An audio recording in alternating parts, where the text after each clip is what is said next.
국립오페라단 윌리엄 텔이 5월 11일부터 12일까지 예술의 전당 오페라 극장에서 공연됩니다. 벨칸토 오페라의 거장 로시니의 마지막 대작으로 3.1운동 대한민국 임시정부 수립 100주년 기념으로 국내 초연됩니다. 2회에 걸쳐 리뷰를 공유하겠습니다. 오페라 윌리엄 텔.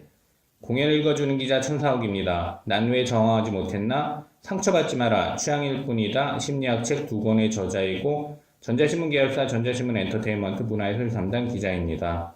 공연 읽어주는 기자 오페라 리뷰 네 번째 시간은 국립오페라단 윌리엄 텔 첫 번째 리뷰 음악을 장악한 지휘자 세바스티안 랑 레싱입니다. 리뷰 포인트 1 음악을 장악한 지휘자 세바스티안 랑 레싱 그대로 다 표현하는 코리안 심포니 오케스트라. 오페라 윌리엄 텔 서곡 초반 첼로를 비롯한 현악기들로만 연주되는 시간에 지휘자 세바스티안 랑 레싱은 관절이 없는 사람처럼 부드럽게 지휘해 현악 연주의 서정성을 극대화합니다. 벨칸토 오페라는 이런 부드러움으로 시작한다고 지휘자는 알려주는 것 같습니다. 관악기의 연주가 함께하면서 박자를 명확하게 하는 지휘로 변화하며 열정적으로 웅장함을 표현했는데 지휘자는 움직임의 정서를 담아 온몸으로 지휘를 하면서 동시에 표정에 감정을 담는다는 점이 인상적입니다. 서곡에서부터 오페라에 대한 기대를 하게 만드는데 인터미션 포함 3시간 40분의 공연 시간이 길게 느껴지지 않는다는 점이 흥미롭습니다. 공연 초반부터 관객을 음악에 몰입하게 해 편하게 향유할 수 있도록 만든 지휘자의 힘이라고 볼 수 있죠. 지휘자는 해석력이 뛰어난 정도가 아니라 완벽하게 음악을 장악하고 있는 느낌을 줍니다. 세바스티안 랑 레싱은 오페라 전문 지휘자는 이런 사람이라고 알려주는 것 같이 멋진 연주를 선사합니다. 세바스티안 랑 레싱에게 정서적 코드를 맞추면 연주자, 성악가는 모두 편하게 공연에 참여할 수 있을 것입니다. 물론 관객도 마찬가지입니다. 짧지 않은 공연이 그리 길게 느껴지지 않는 이유가 음악을 어떻게 표현했는가라는 점에 유념할 필요가 있습니다. 지휘자는 조용히 연주하라고 손가락을 입술에 가져다 대기도 했는데 질주할 땐 질주하고 완급을 조절할 땐 확실히 차이를 만들었죠. 프레스 오픈 리허설 때 1층 맨 앞줄에서 직접 보니 전막 지휘하고 났을 때의 에너지 소모는 장난이 아니었을 것이라고 여겨집니다.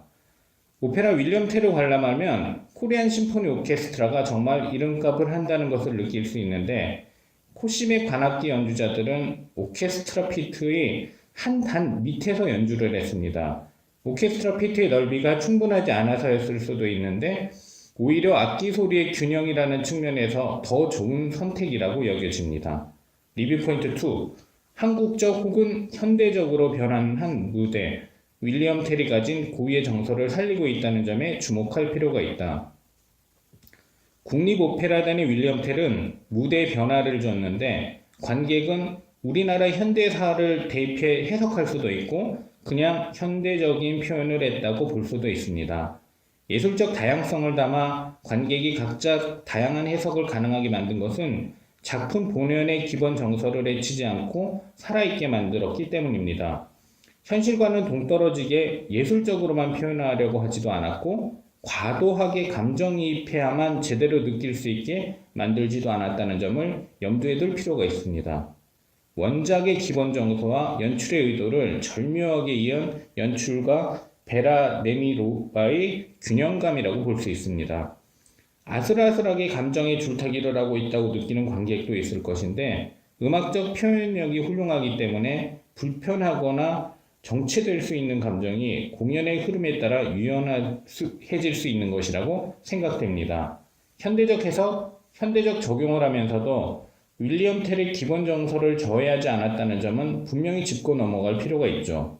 새로운 해석을 하려고 하면서 제작진은 만족하지만 관객들로부터는 외면받는 경우가 있는데 많은 경우 작품의 기본 정서를 존중하지 않았기 때문이라는 점을 염두에 둬야 합니다.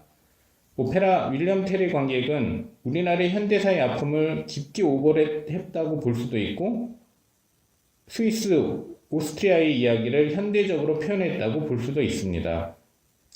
둘 다 해석이 가능한데 두 경우 모두 원작의 기본 정서를 훼손하지 않았다는 점에 높은 의미를 부여할 수 있습니다. 공연을 읽어주는 기자는 전자신문 엔터테인먼트 기사 사이트와 네이버 포스트, 전자신문 엔터테인먼트 채널을 통해 글로 보실 수도 있습니다.